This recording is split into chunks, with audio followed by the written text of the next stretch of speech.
Thank you, Honourable Chairman, sir. Honourable Minister, honourable members, time will not be a constraint.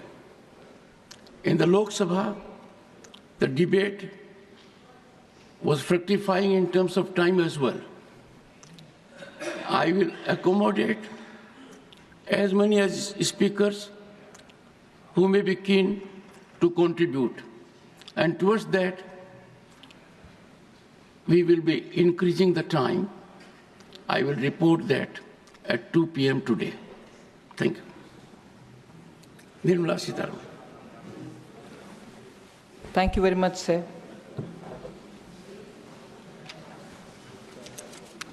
So let me first start by thanking the Honourable Prime Minister, the Leader of the House, Shri Jagat Prakash Nadda, my party, and you, the Honourable Chairman, for giving me this opportunity to speak in this discussion, marking the historic occasion of 75 years of our Constitution. I feel very honoured, and equally, I feel humbled that this opportunity has been given to me. I thank the entire House and seek your indulgence if I come up with some thoughts which I'd like to share, which any member could have a difference of opinion.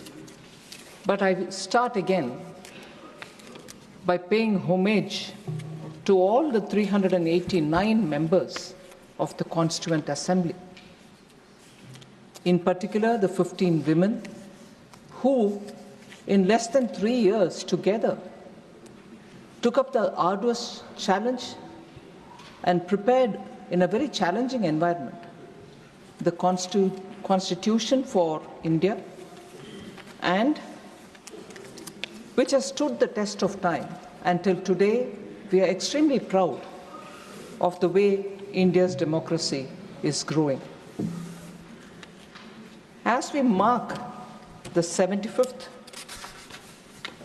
year of our Constitution, sir, it is time, I would think, to reaffirm our commitment to build India, that is Bharat, that shall uphold the spirit enshrined in this sacred document.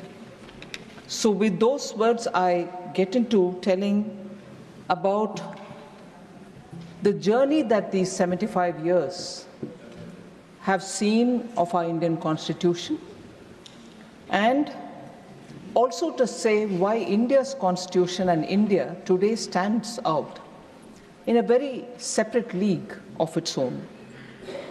Sir, let me just remind, and I'm sure very many members of this House will know, that post-Second World War, nearly 50 countries, in fact over 50 countries, had become independent and they had their constitution written, but many have changed their constitutions, not just amended them, but literally changed the entire feature of their constitution. But our constitution has stood the test of time, of course yielded itself to very many amendments, and here therefore I would like to have a few words of what Constitution India expert Dr. Subhash Kashyap had to say. While many constitutions of nations framed after the Second World War have floundered and gone into oblivion, our Constitution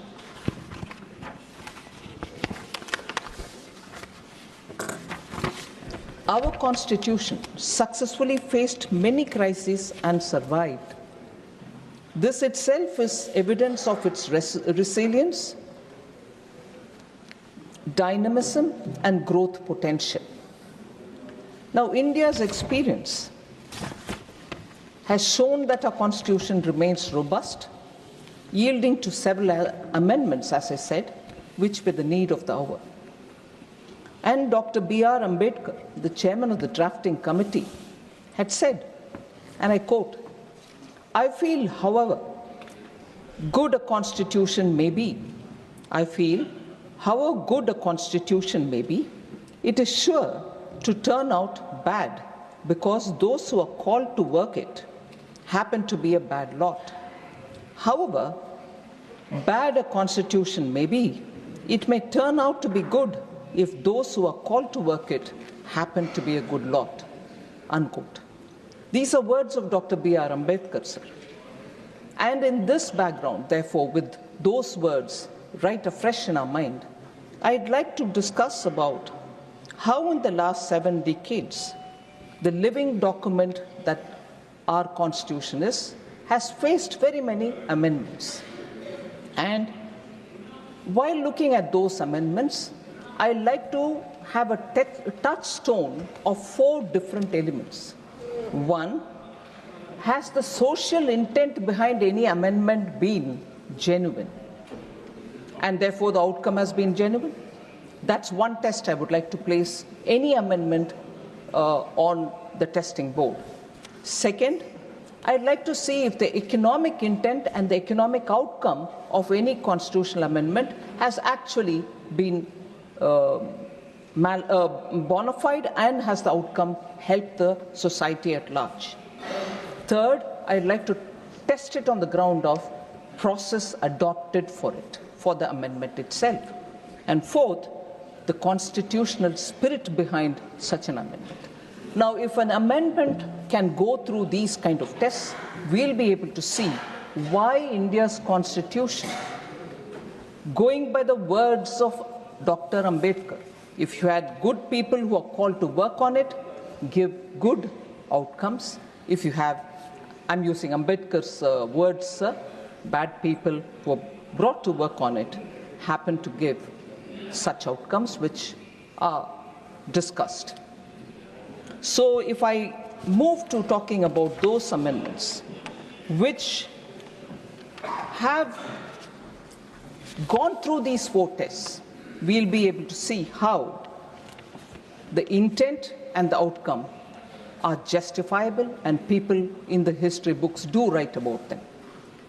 Sequentially, because it is the first ever amendment, I'd like to take about the first Constitutional Amendment Act of 1951. Sir, it's been said, and Honorable Prime Minister, while talking in the Lok Sabha, also referred to the fact that there was an interim government in place between 1947, August 15th. The interim government was there before that as well. And it lasted till 17th April 1952, post which an elected government took over the charge. But during 1951, when the amendment for the first Constitutional Amendment Act was passed, it was an interim government and not elected government of India post 1947. Now, this was enacted, therefore, within a year of the commencement of the Constitution. It's worth remembering. In fact, on the issues related to the amendment, or which triggered the amendment itself, which is the freedom of speech and expression, the amendment added 3 more heads to Article 19(2), saying public order could be a cause to restrict freedom of speech, friendly relations with foreign states could be a cause to restrict freedom of speech, or incitement to an offense could also be a cause. These were the amendments brought in the first Constitutional Amendment. Sir, the Supreme Court of India, even in 1950, 1 year before this amendment, had passed 2 landmark judgments that paved the way for freedom of press under Article 19(1)(a).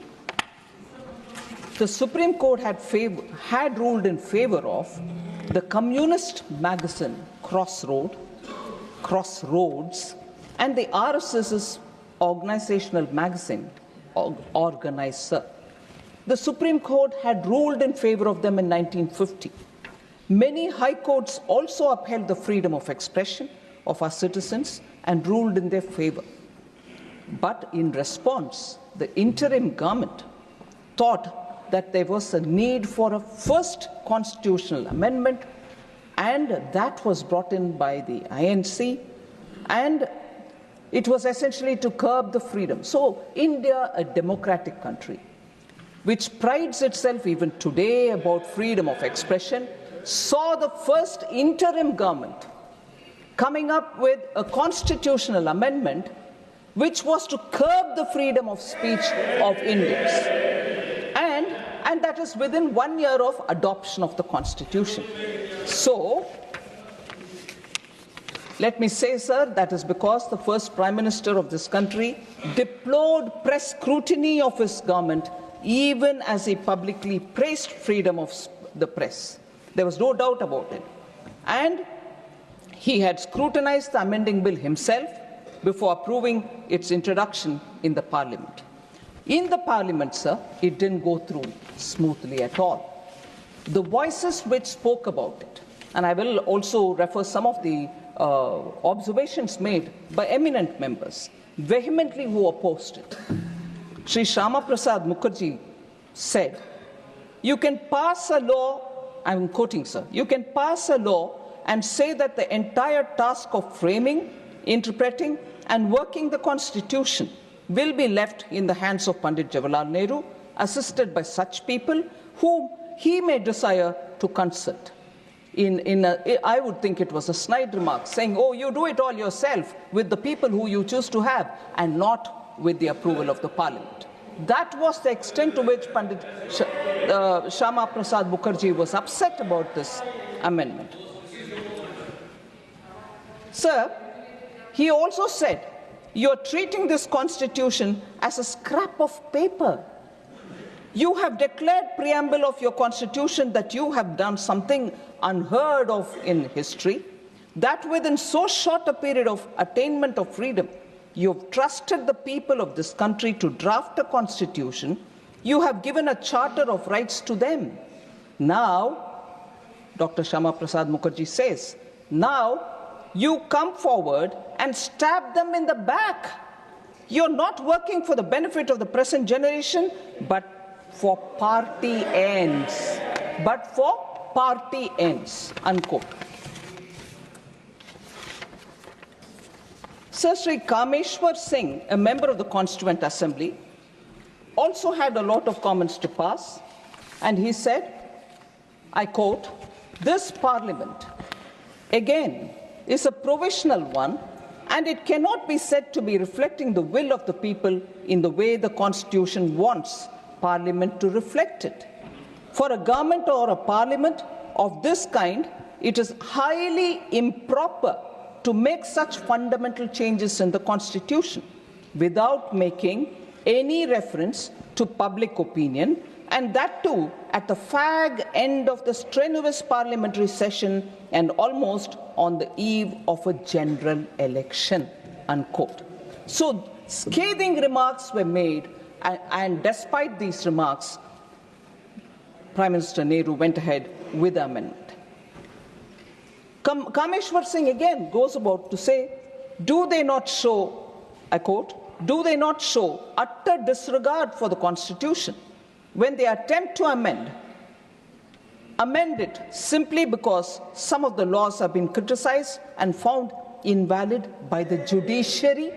Today we hear comments from the Indian National Congress about how the current government is questioning the judiciary. This comment coming from a member of the Constituent Assembly itself says, prior to the First Amendment to the Constitution, which curtailed freedom of expression.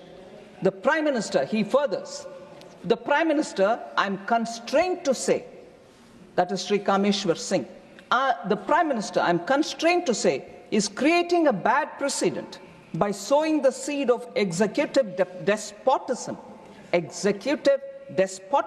and playing with the supremacy of the Constitution for party advantages, unquote.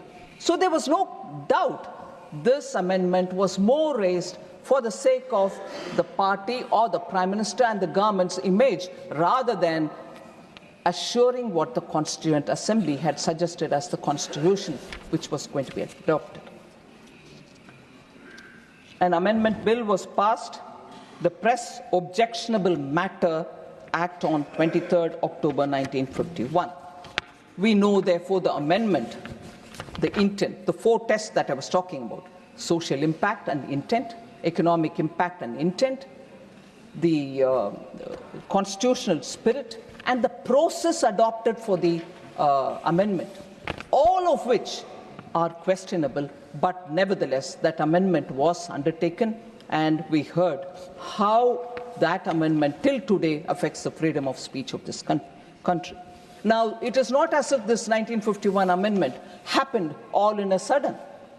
Prior to the amendment and post the amendment, we've had recorded action taken by those government that day, that particular government, in curtailing the freedom of speech. So the act was just waiting to happen, because even before it they started it, and even after that they were continuing.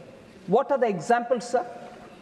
Majrooh Sultanpuri and Balraj Sahani were both jailed in 1949 itself. For what mistakes, sir? During one of the meetings organized for the mill workers in 1949, Majrooh Sultanpuri recited a poem that was written against Jawaharlal Nehru, and therefore he had to go to the jail. Sir, he refused to render an apology for the same and was jailed therefore in 1949 along with Balraj Sahni, eminent actor of those days. So that is the level of tolerance, and today we hold our constitution in our hand, go about it and say freedom of speech. There is sense of fear in the country. Majrooh Sultanpuri didn't feel it, Balraj Sahni didn't feel it, but the history repeats when it comes to the Congress party. Sir, Congress's record of curtailing freedom of speech didn't confine it with these two people. Nehru, a political biography which was written by Michael Edwards, in 1975 was banned. They banned also a film called Kissa Kursi Ka in 1975, which was directed by Amritlal Nahata, just because it questioned Prime Minister Indira Gandhi and her son, and also the Information Broadcasting Minister then. They banned also John Dalby's book, Himalayan Blunder, because it spoke about some huge crushing military disaster which happened in 1962, the China War. The details shouldn't come out, and therefore they banned that book as well. So this, and a bit later, 1988, Salman Rushdie's book, Satanic Verses, was also banned. So the spree of curtailing the freedom of expression, the spree of containing freedom of press has happened before 49, and during 49 and 50, 51 the act comes, and subsequently also it continues. So it's nothing new. So the amendment, again, a second issue that I'd like to draw your attention to. I said I'm putting it through 4 tests. A 9th schedule was brought into through the first Constitutional Amendment Act. The 9th schedule, sir, is an interesting innovation brought for bypassing judicial review. Why was it brought in? I'm questioning the intent, sir, the constitutional spirit which is not being respected, and the process which is adopted are part of the test I want every amendment to be put to, so that you know whether it is done with the national interest, or is it done with some economic public good, or if it is brought in because there is a social large good which is required to be obtained. No, the 9th schedule was brought in only because they wanted to bypass judicial scrutiny. Any act incorporated in the 9th schedule became fully protected against any challenge in any court of law under any fundamental right. So even the act declared invalid. Even worse, today about everything retrospective we talk, saying no, nothing can happen in retrospective, it has to be futuristic. So prospective is what? Whether it is taxation, whether it is benefits, whether it is any clarificatory note. But here we go, the act declared invalid by a court becomes valid retrospectively after being incorporated into the 9th schedule. That's the extent to which they went, so that they can bypass judicial scrutiny. And Congress speaks about protecting rights and also on judicial independence, sir. It is shocking. Yes, we. Yeah, we'll come. I'll come. Please, Sir. Jaram ji, take your question. The third point, sir. Please. अच्छी debate चल रही है, सुनिए, आपका जब समय आएगा बोलिएगा, please. SC, ST, OBC, come on. People who sat over Kelkar. Sir, the next instance which I would like to put through is amendment being enacted to, again, the judiciary was held in contempt. They had to be committed judiciary or else they were not respected at all. Another example, sir. Constitutional amendment was brought in to nullify a judgment that arose in the case of Mrs. Indira Gandhi versus Raj Narayan, wherein the order of the Allahabad High Court setting aside the election of Indira Gandhi was challenged. So, during the pendency of this case in the Supreme Court, the Congress party enacted the 39th Constitutional Amendment Act in 1975. Again, earlier there is a Supreme Court and many other high courts have given clearance, but even then we'll curb freedom of speech, 1951, the First Amendment. Here, a case is pending. Mrs. Indira Gandhi's case is being heard in the court, Allahabad High Court. But no, we are in a hurry. What if the court comes against me? So I come up with an amendment, 39th Constitutional Amendment Act, 1975. Again, valid retrospectively, which added Article 392A to the Constitution. What did it say? It said elections to the President, Vice President, Prime Minister and Lok Sabha Speaker cannot be challenged in any court in the country, and it can be done only before a parliamentary committee. Imagine the extent to which, for a person to save her chair, इसीलिए किस्सा कुर्सी का was banned. कुर्सी बचाने के लिए court का verdict आने से पहले ही हम जाकर के अमेंडमेंट करेंगे पार्लियामेंट में. यही है इनके इतने दूर तक जाने वाले विषय, कानून को दुरुपयोग करना, कॉन्स्टिट्यूशनल अमेंडमेंट करवाना देश के हित में नहीं है, प्रोसेस सही नहीं होता, इससे आर्थिक सुधार कुछ होने वाले नहीं है या सामाजिक सुधार भी कुछ होने वाले नहीं है. व्यक्तिगत और परिवारवाद के लिए ही अमेंडमेंट हुआ है. सर, मैं दूसरी और एक उदाहरण देना चाहती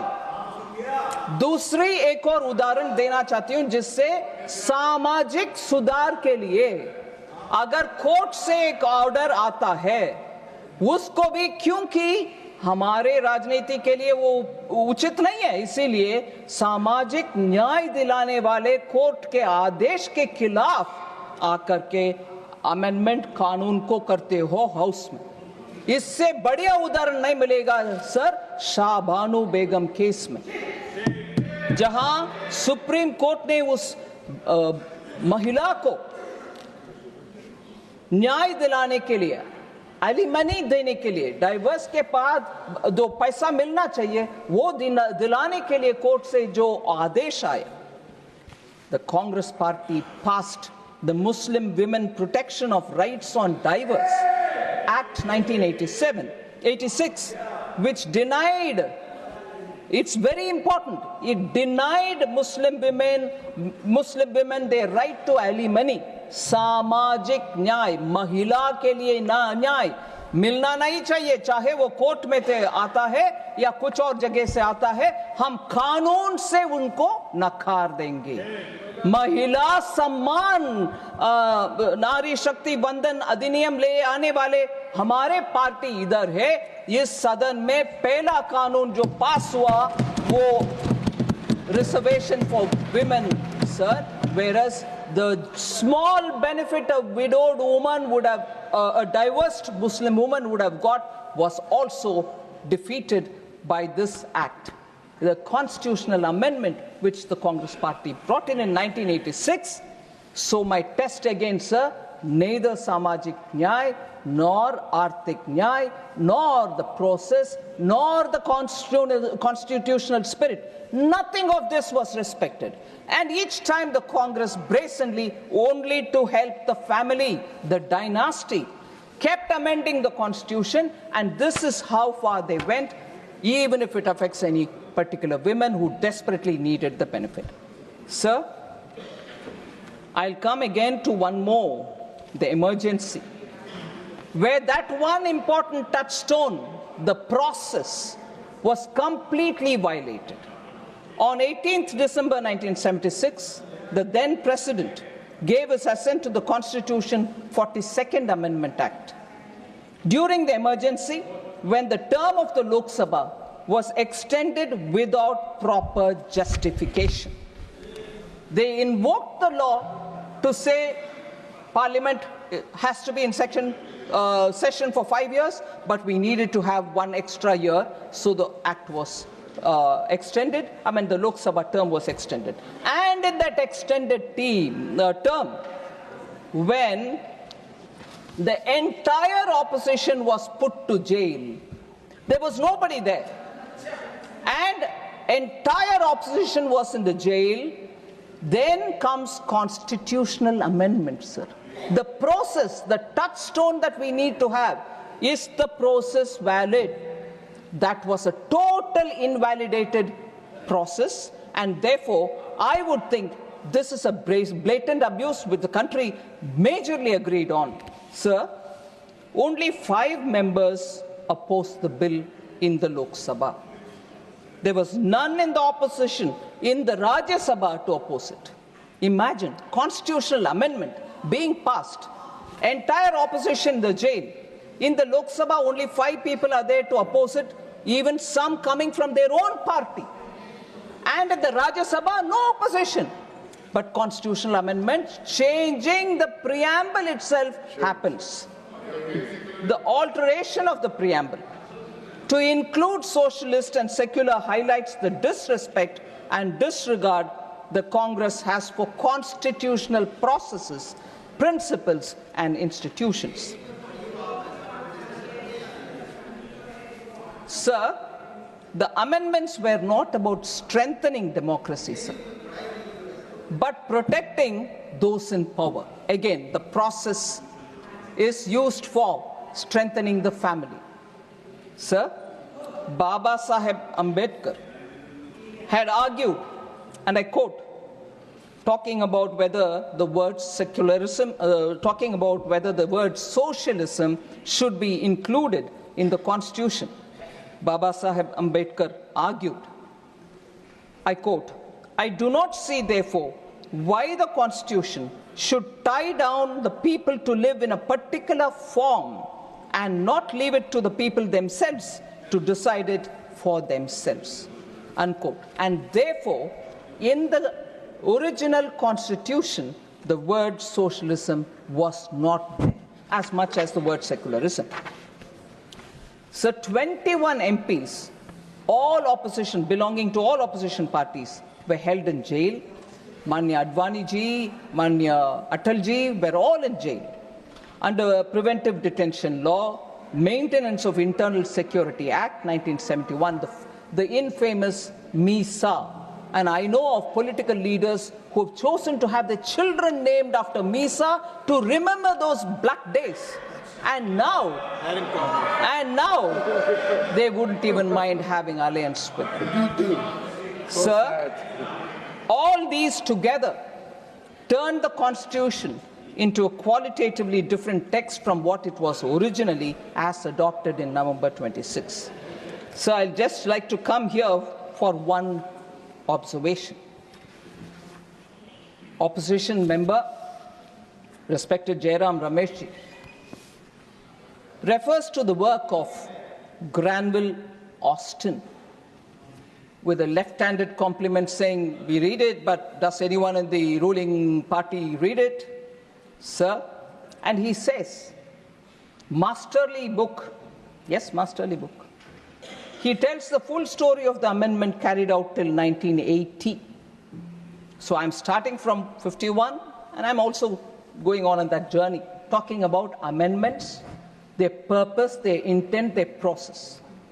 Now, since Jairam Ramesh has mentioned it, and there is some Granville Austin's line that I like to quote back to him.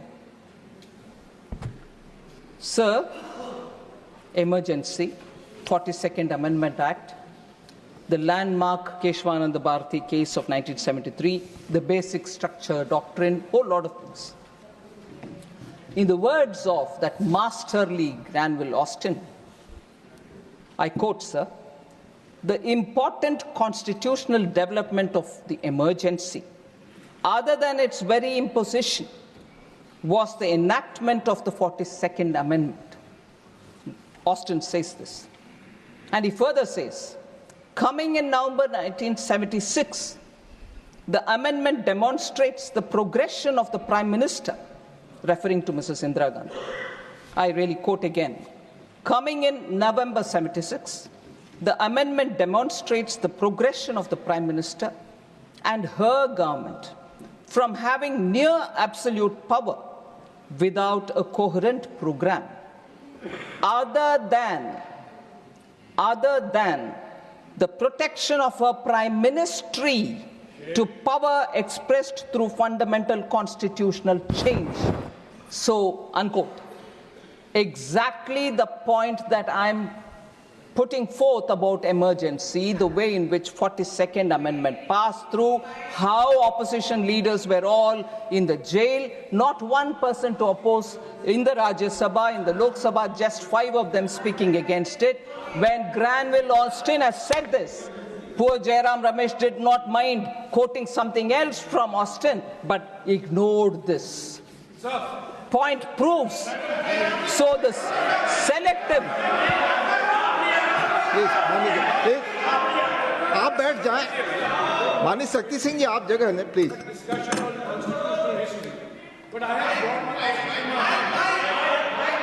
माननीय Jairam Ramesh ji. I have Granville Austin in my hands right now, and the same Granville Austin writes that the 44th Amendment was passed by the Lok Sabha and the Rajya Sabha to override the 42nd Amendment, large parts of the 42nd Amendment. And who voted on the 7th of December 1978 to repeal parts of the 42nd Amendment? It was Indira Gandhi herself. So Indira Gandhi in 1978 voted to repeal the parts of the 42nd Amendment which she realized had resulted in her electoral loss. So it's not, don't read selectively. Thank you, Jairam Ramesh. Please. Now, Honorable Minister. Thank you, sir. Please. Thank you, sir. You have responded. You have responded, please. 1970. Please. Honorable Jairam Ramesh, please be brief. माननीय Jairam Ramesh ji, please be brief. Sir, मैं आदरणीय रमेश जी का ज्ञानवर्धन करना चाहता हूं कि 1978 में Morarji Desai was the prime minister. Janata party की सरकार थी और जनता पार्टी की सरकार ने 42nd अमेंडमेंट को 44th अमेंडमेंट से हटाने का काम किया और आपको जनता ने हरा दिया था.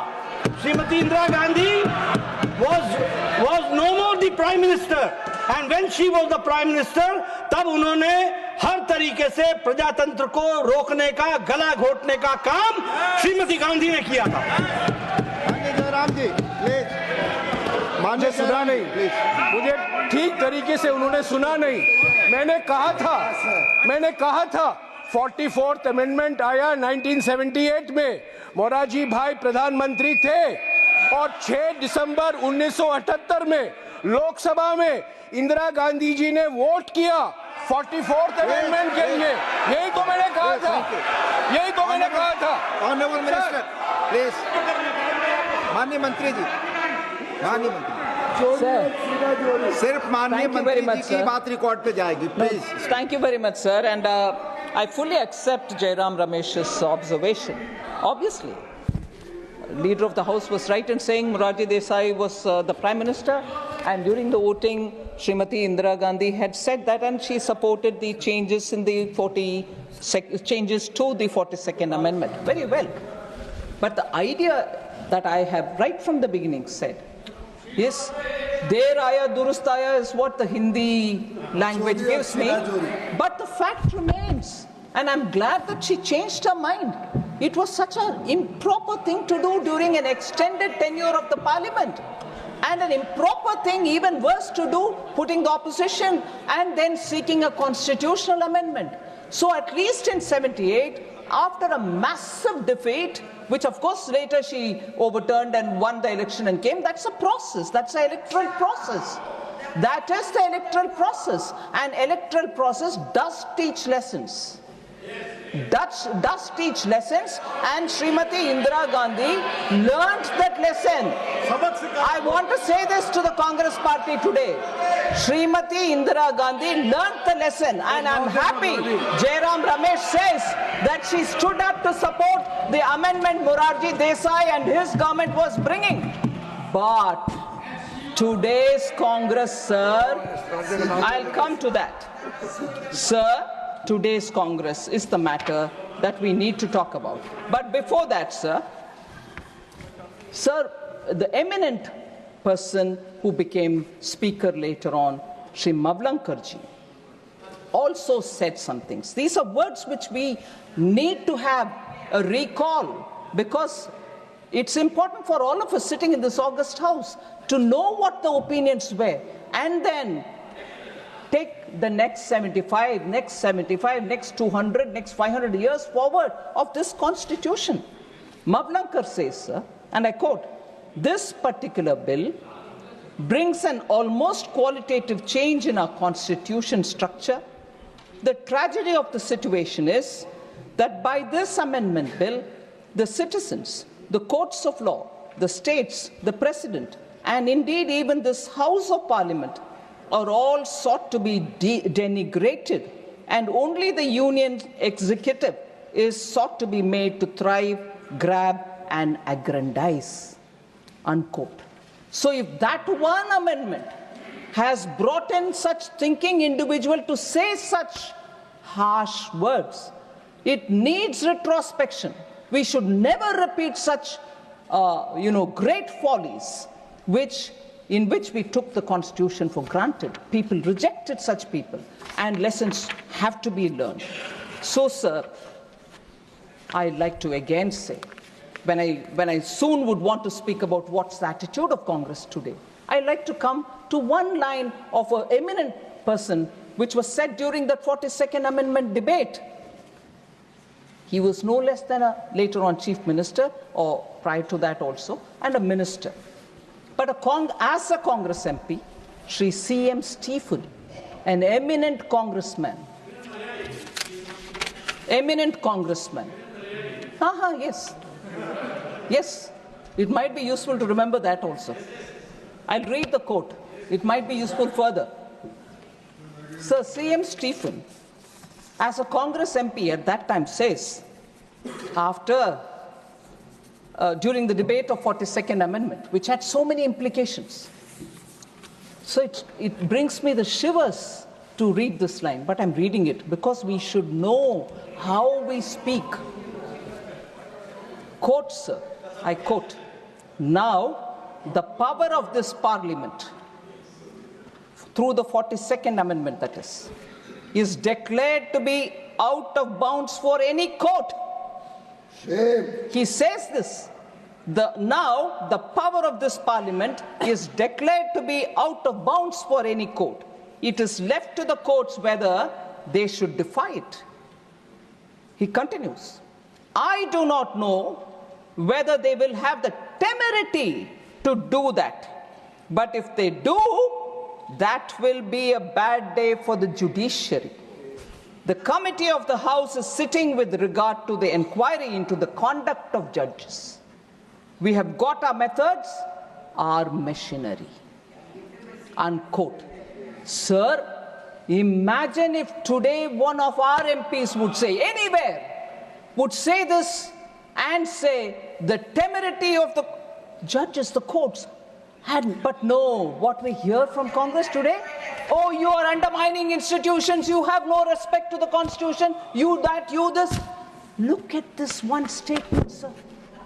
and during emergency, passing the 42nd Amendment, the attitude of Gamand, the Gamandiya Gadbadhan, even today, but then they spoke that, passing the 42nd Amendment.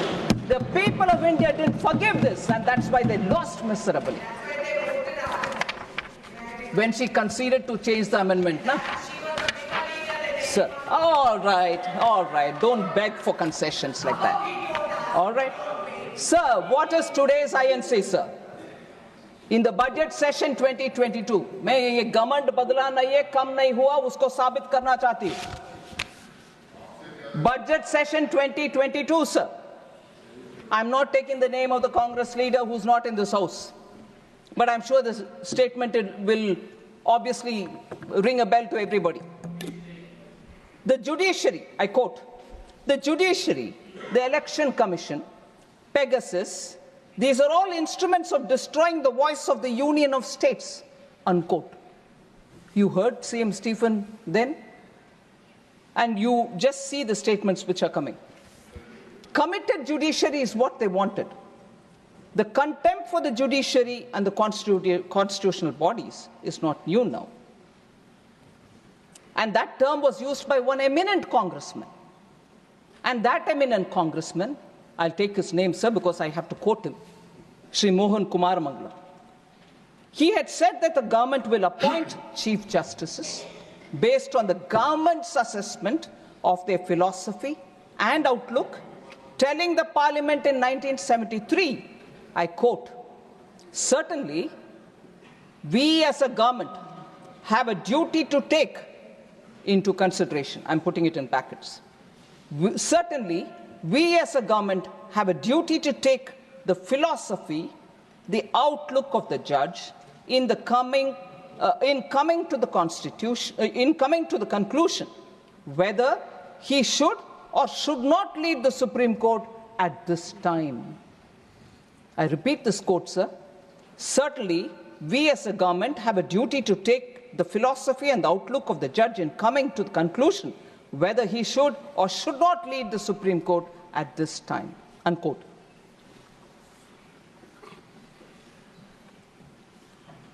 After the judgment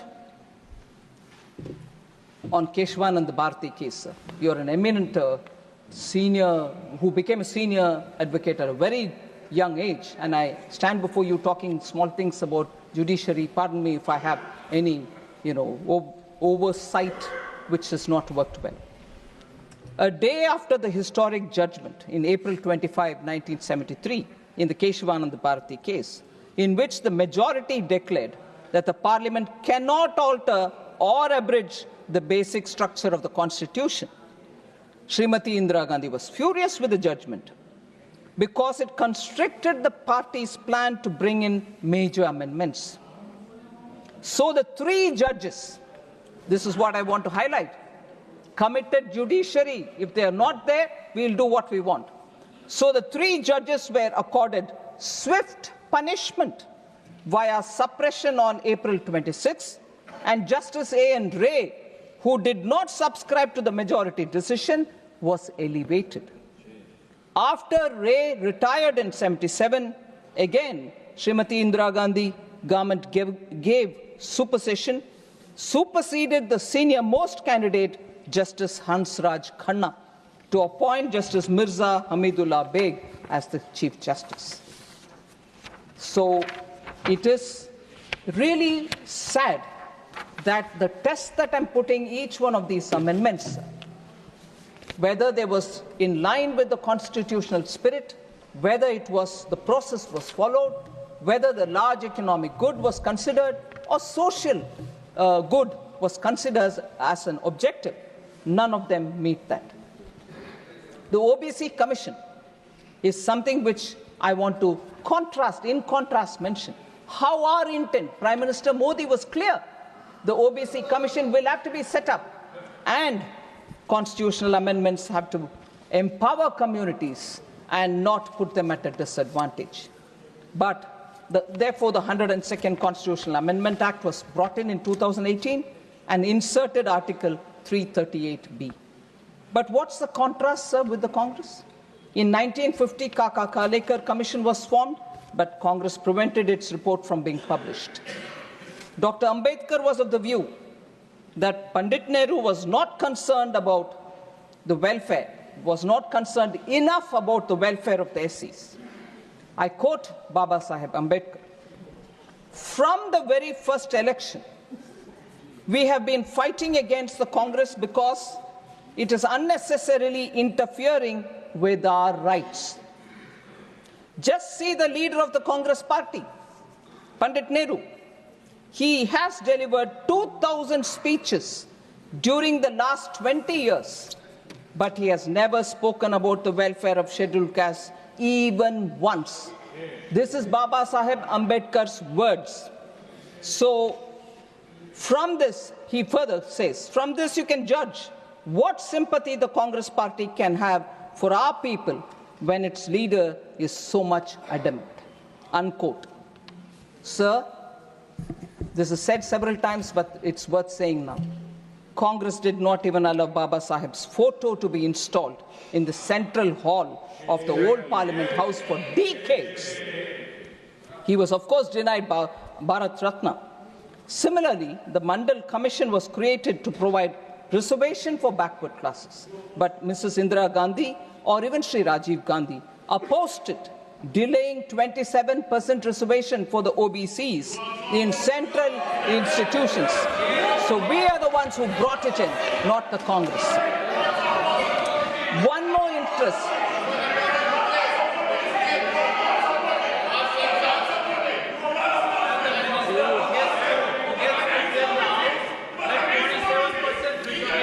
One more instance of how the GST, which was again a constitutional amendment which has to be brought in.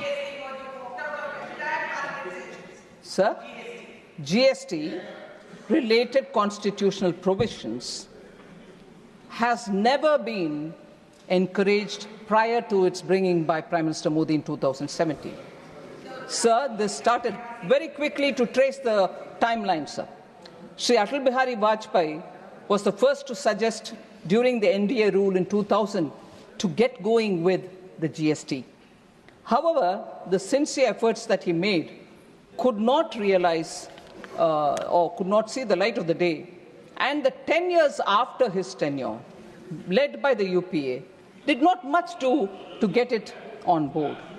Sir, within 2 years after the introduction in the Parliament of the GST-related 101st Constitutional Amendment Act was passed and ratified by more than 50 states with effect from 8th September 2016. Just the data will tell you, sir, where the Congress party was. Despite being a coalition comprising of 26 parties, the UPA could not manage to get this GST. Even Congress-ruled states were opposed for the GST to be brought in. 2012. I'll say that as well. I'll say that as well. That will also be said. 3 BJP-ruled states. 3 BJP-ruled states also opposed. I don't hide facts. 3 BJP-ruled states also opposed, including Gujarat. I'm saying that. Sir,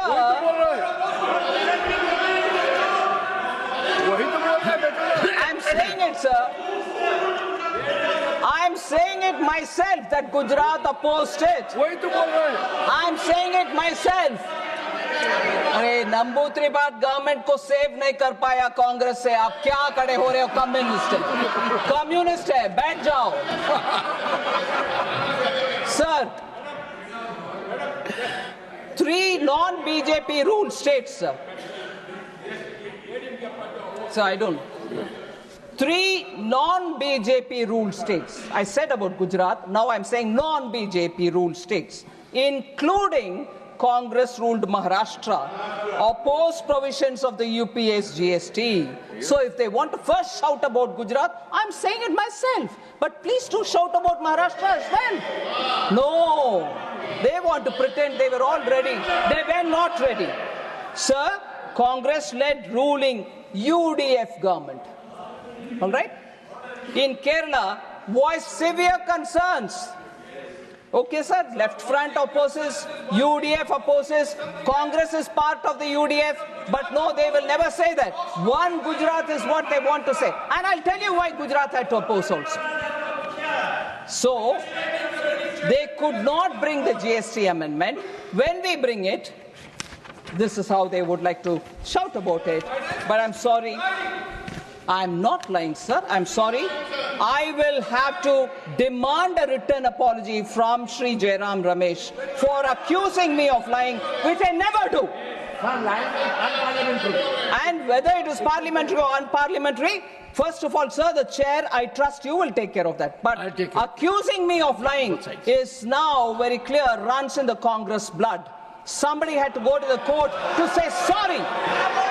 When I was the defense minister, not only did they call Prime Minister Modi as a chore, but they kept calling me that I'm lying. And who had to go and apologize in the court? And now, I wouldn't mind seeing another member going and apologizing in the court, although the word said in the parliament is never taken to the court. Sir, all MPs in the House, when the GST was brought in, and this is also something which the Congress will have to gulp if they can, all MPs present in the House, including those of the Congress, had voted for the GST constitutional amendment, which was brought in by Prime Minister Modi. In fact, I wouldn't mind if Jairam Ramesh once again calls me that I'm lying, but records of the parliament will say it. Jairam Ramesh wanted to move some amendments, but Dr. Manmohan Singh personally asked him not to do so because of the fine consensus that has been arrived in the GST Council. Yes. Sir, I don't lie, records don't lie. Don't jump in a hurry to accuse me that I'm lying. Sir? I will authenticate it. But you authenticate that I'm lying, please. Honorable Minister. Honorable Minister, it's a fair comment by Jairam Ramesh. You need to authenticate it. Yes. And during the course of the day, when I watched the Lok Sabha debates, I frequently came across, please authenticate. It is started in this House. Honorable Minister. Thank you, sir. I will authenticate. And despite the support given by the Congress in passing the amendment, GST constitutional amendment, you have the Congress leader, again not taking name, goes about calling the GST a Gabbar Singh tax. Sir, and therefore, about amendments, I have said some words.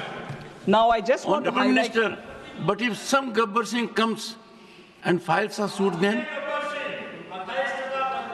Sir? If some Gabbar Singh in the country comes forward, that I have been defamed then? That's right, sir. And the problem, sir, when GST matters come, I will sometime again speak as much as I've done it earlier.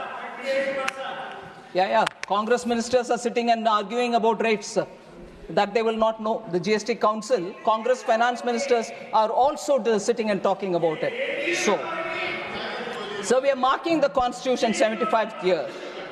I want to just remind again something very, very quickly, sir. When 75 years of Indian independence was marked in 2022, Prime Minister Modi had celebrated it in the name of Azadi Ka Amrit Mahotsav. Throughout the country, every state government participated. Every state government also picked up all the freedom fighters, known, unknown, all of them were celebrated, and there was a lot of discussion all over the country. And recently, sir, Prime Minister also spoke about the 11 oaths that we need to take in the Lok Sabha when he spoke. And in 2022, from the Red Fort, he had announced how Panch Pran, meaning we need to get out of that Gulami Mansikta. We have to get over that and look forward to building this country and taking it forward and so on. But 75 years of Indian independence, Azadi Ka Amrit Mahotsav, 75 years of the Constitution, we are having these wonderful debates in the two houses. Every 25 or 50 years are celebrated, sir. I'd like to remind as to what was the celebration when in 25 years of Indian independence, what did we do?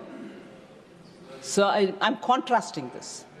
When the completion of the 25 years happened in 1973, sir, when in 1973, how was it celebrated, sir, 25 years of independence? There was a time capsule. A time capsule was interned, a Kal Patra was interned in the Red Fort. And at that time, the people were told, this time capsule will be seen only after 5,000 years. And in that time capsule, the journey of India, free India, was all being written, and actually, it was kept as a top secret. Nobody knew anything as to what was inside the time capsule. A professor of history was employed to write this India since 1947, marking the 25th anniversary. But it was kept a secret. Sir, questions were asked in the parliament. What exactly is in the time capsule marking 25 years of India's independence? What actually went into that interned? It was a steel and copper made vacuum-filled case into which the document was interned, and then it was put into the Red Fort. That one, sir, was kept a secret. When asked in the parliament, the then education minister apparently said,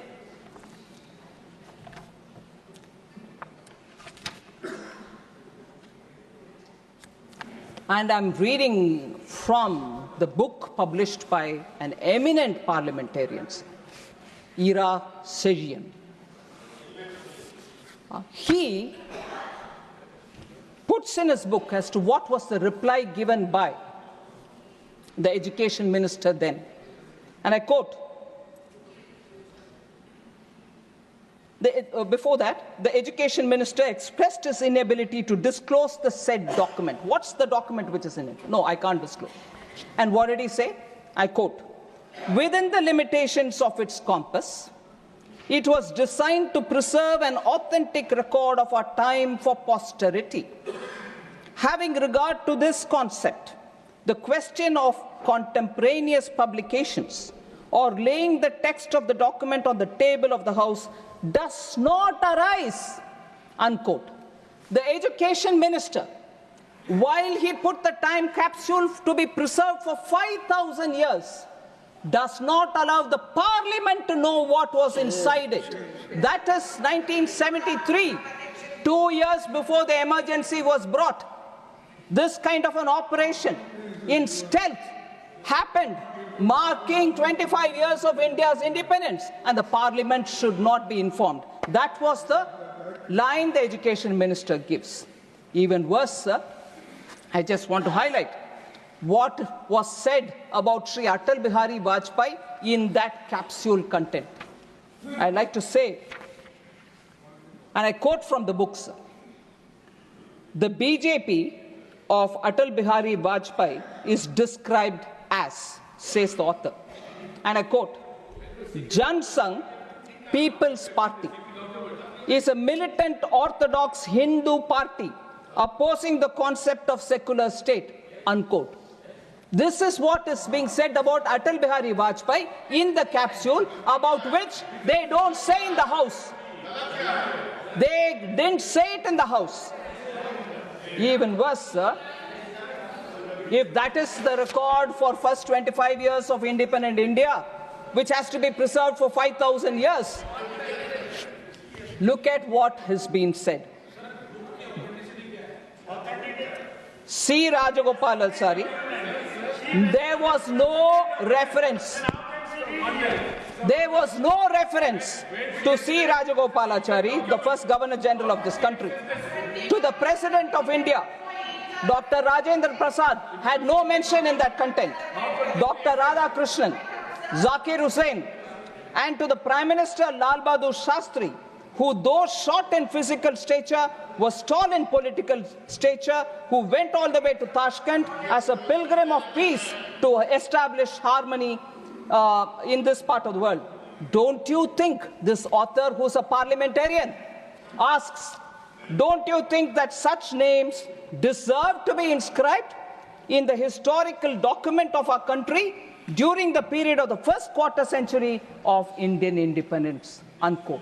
So that's the level of secrecy about even members of parliament, about eminent leaders of different political parties, and sly comments were all packed up in that. Later, it was all removed.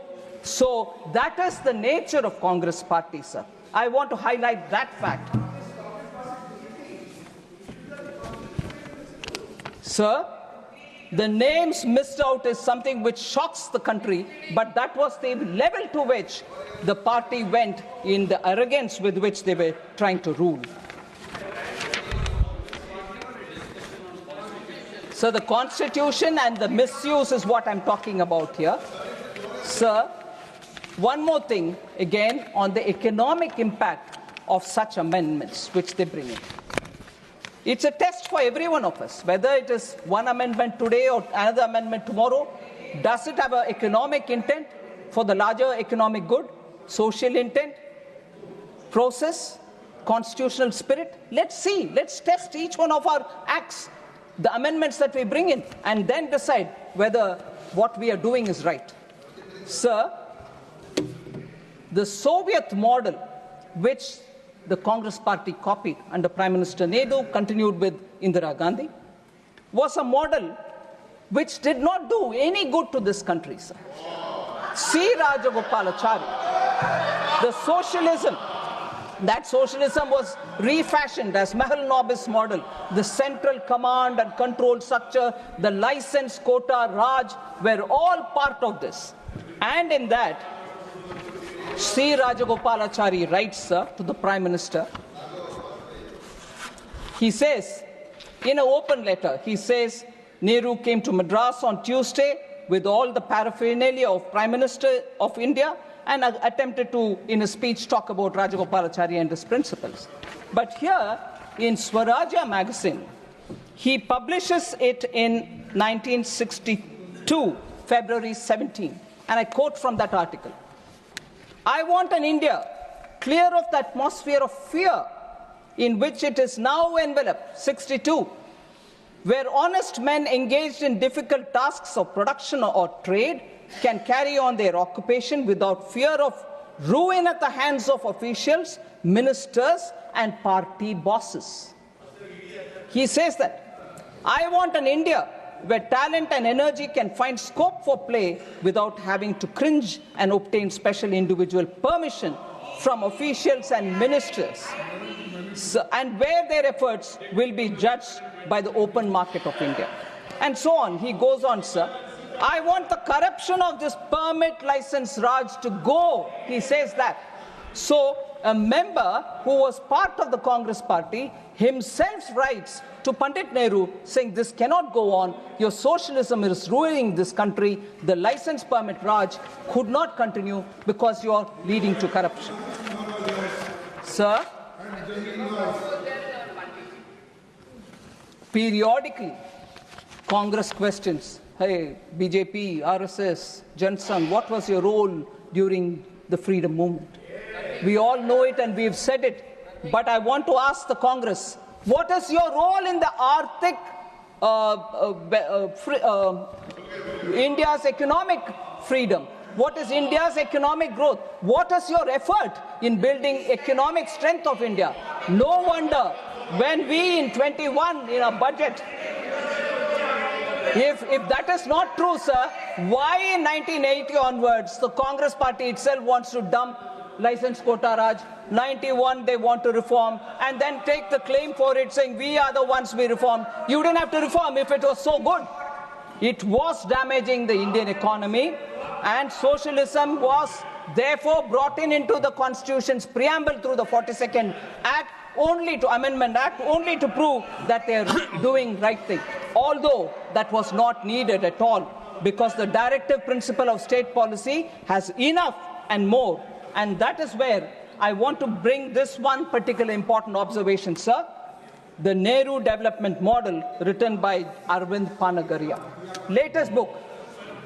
This will tell you, sir, from an academic perspective also, how the socialism, the control Raj, the license quota Raj of the Congress's 50 years of rule ruined our economy.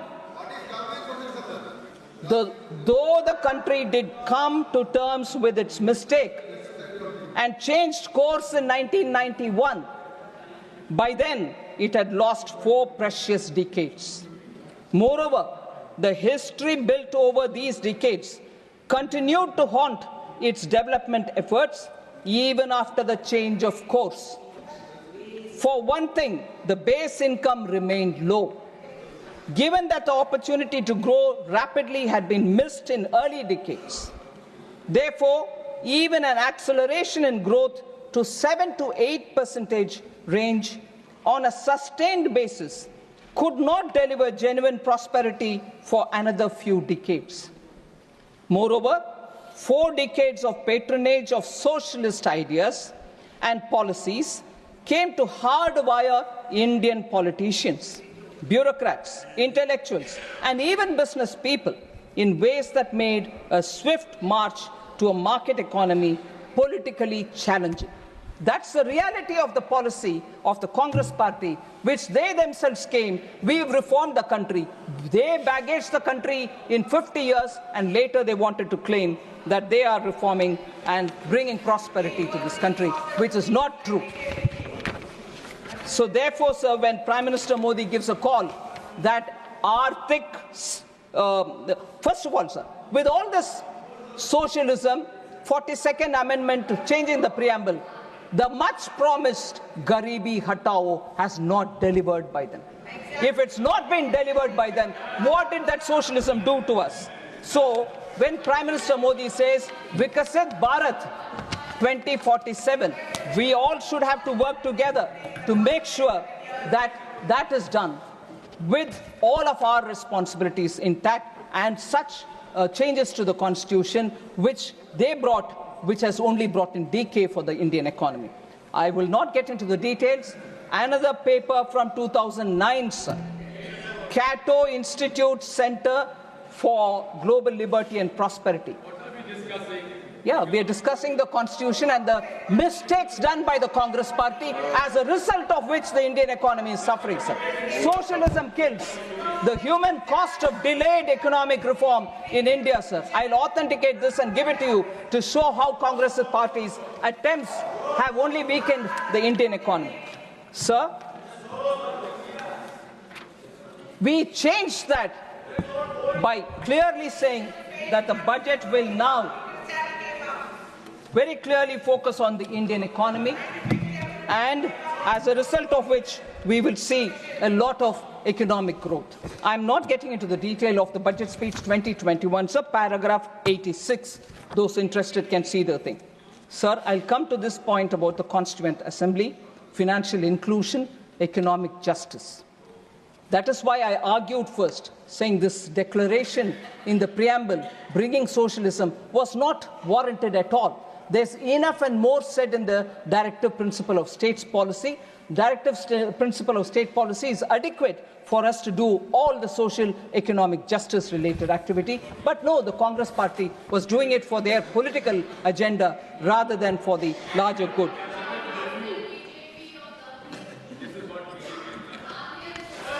Sir, I like to say, sir,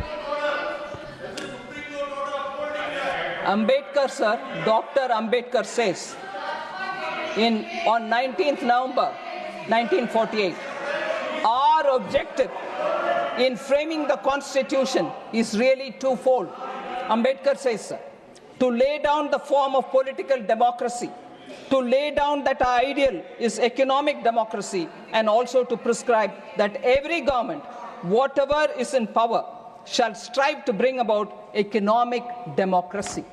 And a very clear, the directive principle, Dr. Ambedkar says this, the directive principles have a great value, for they lay down that our ideal is economic democracy, unquote. And this is exactly what Prime Minister Modi is doing.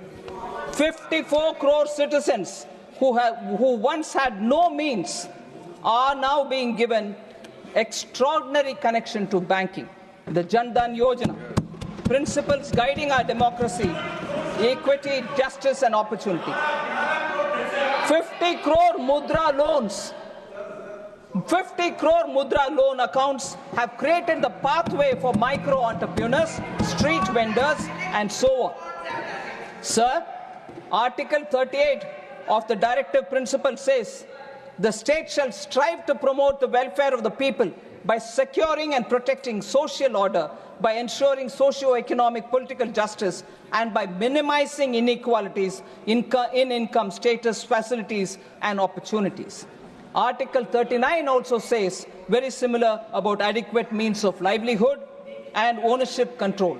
Article 46 about scheduled caste and scheduled tribes. So I just want to highlight how, because of the specific actions taken by our government, you find 1969, I go back, sir, for a minute. Mrs. Indira Gandhi on the bank nationalization said, the political situation in our country demands, quote, that banking facilities should be extended in an increasing measure to backward areas, to agriculture, to small-scale industry, and so on. And perhaps banking operations should be informed by a larger social purpose, unquote. But in spite of introducing socialism into the preamble, they did not achieve any of what Mrs. Indira Gandhi justified for bringing nationalization of the banks. They paid only lip service, sir. By 2011, census data reveals that less than 60% of Indian households had access to banking service. Bank accounts, sir, zero balance accounts were only 10.3 crores. By contrast, sir, 54 crore Jandan accounts have been opened since 2014. 56% of the accounts belong to women. Similarly, pensions, insurance, and so on, sir. PM Mudra, 50 crore sanctioned accounts, 68% are women. Stand Up India, 1 crore SC/ST women borrowers. 30,000 crore has been distributed, 2.5 lakh people, of whom 76% of women are benefiting. PM Swanidhi, sir, 50,000 rupees loan is given to 67 lakh street vendors, of whom 45% are women, 42% are OBCs, and so on. Sir, we repeatedly in Lok Sabha and here spoke about how former Prime Minister said, if I send 1 rupee down, only 15 paisa reaches. By bringing in technology and using DBT, Prime Minister Modi made sure that accounts will receive, the beneficiaries will receive their money directly into their account. 1 rupee means 1 rupee will reach them. And this has helped save 3.48 lakh crores of taxpayers' money. These are very important to say that directive principle of state policy, which has even more things for all of us to do, can bring in poverty alleviation, but not the Nara Garibi Hatao, which delivered nothing on poverty. So lastly, I'll pay my respects to the women who were part of the constitution makers. As I said, 15 out of 385 members were women. I would think you will indulge me when I read the names of these 50 women. Ammu Swaminathan, Annie Mascarenes, Dakshayani Velayudan, Begum Aizaz Razul, Durgabai Deshmukh, Hansa Jivraj Mehta, Kamla Chaudhary, Leela Roy, Malti Chaudhary, Purnima Banerjee, Rajkumari Amrit Kaur, Renuka Ray, Sarojini Naidu, Sucheta Kriplani, and Vijayalakshmi Pandit were the prominent women who were part of the Constituent Assembly, sir. The contribution of these women in the constitution making is immense. I know after that, Pandit Vijayalakshmi Pandit scaled heights in diplomacy. Rajkumari Amit Kaur became the first woman to be a Union Cabinet Minister. Durgabai Deshmukh was the founding member of the Planning Commission. Annie Mascarenhas and Renuka Ray served as ministers in their respective state governments. Sarojini Naidu and Sucheta Kriplani went on to become first female governor and chief minister, respectively. So I also appreciate the immense role played by the All India Women's Congress, who have done extremely good work, Women's Conference, All India Women's Conference. And these women were all celebrated during Azadi Ka Amrit Mahotsav, which we celebrated from 2022. The last observation I'd like to make, sir, it is very interesting that in this House, the first act that we passed is the reservation for women, which was the new act passed in the new parliament. I'd like to reiterate that Bharatiya Janata Party, my party, has always been committed for women and women's participation in politics. Even as early as 1994, in Vadodara National Convention, the BJP very clearly passed that seats must be reserved for women in both parliament and state assemblies. In 1994, sir. Then in 1998, BJP reiterated its commitment for women reservation by introducing it in the Lok Sabha. July 2003, BJP in its national executive in Raipur also passed a resolution to give reservation. 2007, BJP national executive approved 33% reservation for women. 2008 again, BJP amended its constitution so that its own office bearers will have 33% reservation for women, and I'm glad to say that I'm one of the beneficiaries of that reservation. And BJP has consistently supported women's reservation. In Rajya Sabha 2010, sir, I remember late Shri Arun Jaitley supported passionately to pass that, and in Rajya Sabha it was passed. But curiously, why that didn't go to the Lok Sabha, no one knows. And in the Lok Sabha, I think it was for reasons better known, but what was said in the public was some of the alliance partners were not favoring, and therefore the Indian National Congress did not have the courage to take it into the Lok Sabha at that time. BJP's Sankalp Patra of 2014 supported women's reservation. And again, Sankalp Patra before the 2019 election also very clearly supported.